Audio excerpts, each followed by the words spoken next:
కార్మికుల వేతనాల నుండి ఈఎస్ఐ కట్ అవుతున్న ఈఎస్ఐ వైద్య సేవలు అందడం లేదని సిఐటియు సిద్దిపేట జిల్లా కార్యదర్శి గోపాలస్వామి మండిపడ్డారు. సిద్దిపేట జిల్లా కేంద్రంలోని సిఐటియు జిల్లా కార్యాలయంలో సిఐటియు నాయకులు మీడియా సమావేశం ఏర్పాటు చేశారు. ఈ సమావేశంలో జిల్లా కార్యదర్శి గోపాలస్వామి పాల్గొని మాట్లాడారు. జిల్లా వ్యాప్తంగా 3 లక్షలకు పైగా అసంఘటిత రంగంలో పనిచేస్తున్న కార్మికులకు కనీస వేతనాలు అమలు చేయడం లేదని ఆయన ఆవేదన వ్యక్తం చేశారు.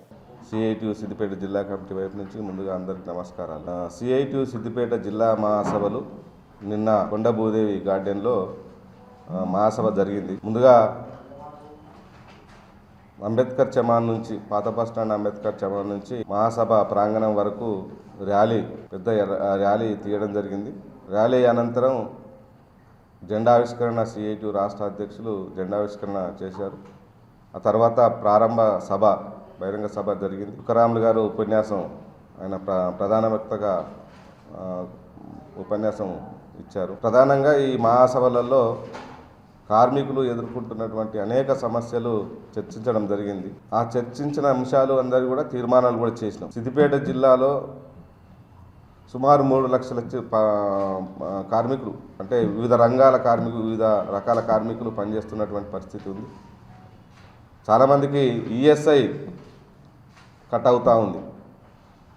బీడీ ఇండస్ట్రీలో కట్ అవుతూ ఉంది, సిద్దిపేట జిల్లాలోని పరిశ్రమలలో కట్ అవుతూ ఉంది, మున్సిపాల్లో కూడా ఈఎస్ఐ కట్ అవుతుంది. కార్మికుల వాటా పోతుంది కానీ వాళ్ళకు బెనిఫిట్స్ రావట్లేదు. ఎందుకు అంటే వాళ్ళు ఏదానికి లీవ్ పెట్టుకోవాలన్నా కానీ ఆ కొంపెల్లికి పోవాల్సిన పరిస్థితి. వాళ్ళు ఏదైనా ఇన్సిడెంట్ అయితే కూడా సనత్ నగర్ పోవాల్సిన పరిస్థితి, కొంపెల్లి ఆఫీసు, సనత్ నగర్ హాస్పిటల్. అంటే ఈ దూర ప్రయాణం చేయలేక ఇక్కడనే ప్రైవేట్ హాస్పిటల్ చూపించుకుంటా ఉన్నారు వాళ్ళ ఆరోగ్యానికి సంబంధించిన వ్యాధులకు సంబంధించినవి. కానీ డబ్బులు కట్ అయినా, వాళ్ళ జీతం నుంచి కట్ అయినా ఎలాంటి ఉపయోగం లేదు.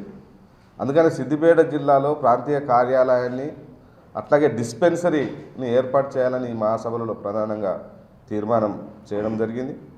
భవిష్యత్తులో దాని గురించి పోరాటాలు చేయాలని కూడా మహాసభ నిర్ణయం చేసింది. రెండవది, సిద్దిపేట జిల్లాలో గజ్వేల్ ప్రాంతంలో, అట్లాగే సిద్దిపేట చుట్టూ, గజ్వేల్ ప్రాంతంలో ఏమో ప్రొడక్టివిటీ ఇండస్ట్రీస్ ఉన్నాయి, ప్రొడక్షన్. సిద్దిపేట ప్రాంతంలో కూడా రైస్ మిల్లు, ఈ సిరమిక్స్, ఇటువంటి చిన్న చిన్న పరిశ్రమలు ఉన్నాయి. ఈ పరిశ్రమలలో ఇవాళ కార్మికులకు కనీస వేతనాలు రావట్లేదు. అంత కాంట్రాక్ట్ లేబర్గా, వరుస కార్మికులుగా తక్కువ కూలీ ఇచ్చి వాళ్ళ పని చేయించుకుంటున్నటువంటి పరిస్థితి ఉంది. ఈ రాష్ట్ర ప్రభుత్వము కనీస వేతనాల జీవోలు ఇవ్వకుండా మరుగున పెడతా ఉన్నది. 73 షెడ్యూల్ ఎంప్లాయ్మెంట్లో జీవోలు సవరించాలి. గత 15 సంవత్సరాలు అవుతుంది, ఒక్క జీవో కూడా సవరించినటువంటి పరిస్థితి లేదు. ఇప్పటి వరకు పొందుతున్న జీతాన్నే, అదే జీతాన్ని పెంచుతూ ఉన్న జీతాన్ని మీద జీవోలు ఇచ్చి ఇంకా గజెట్ చేయలేదు. అంటే పెంచిందేం లేదు, కనీస వేతనాలు సవరించమని చెప్పడమే, వేతనం పెరిగిందేం లేదు. ఇది దుర్మార్గమైన విషయం.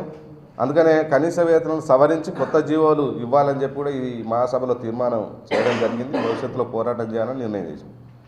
అట్లాగే సిద్దిపేట జిల్లాలో అసంఘటిత కార్మికులు కూడా చాలా ఎత్తున ఉన్నటువంటి పరిస్థితి ఉంది.